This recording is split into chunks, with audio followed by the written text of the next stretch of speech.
Bright A Habit series of presents intriguing stories about the Prophet and Islam. The worship of one God was still very strange and confusing at the time. How would Muhammad just come up with this unprecedented faith, despite the fact that the early Jews and Christians have been upon the same Abrahamic faith of monotheism? Though it was not so difficult for the sincere men to believe Muhammad's message, he has exceptional qualities with him, and his Quran itself is a mind-boggling miracle. What is most difficult to accept is the belief itself. That was a big deal.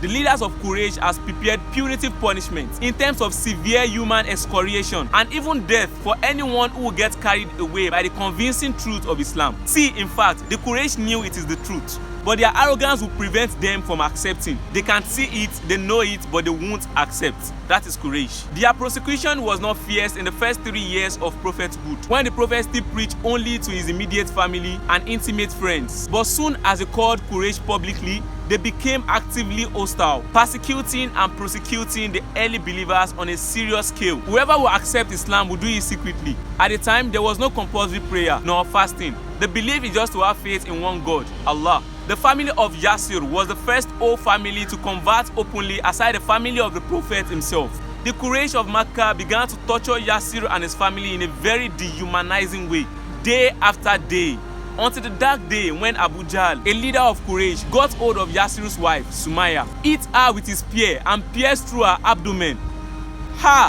Sad.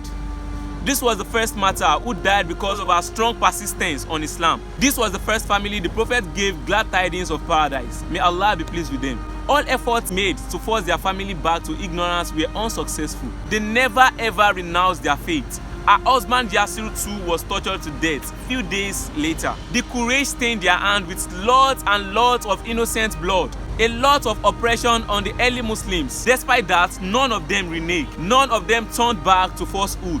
Today, Islam has become far easier. Such prosecution about the faith has become almost impossible. How do you think we should appreciate those who give up their lives to make sure this beautiful religion reaches us when we don't actually practice it correctly? Assalamu alaikum.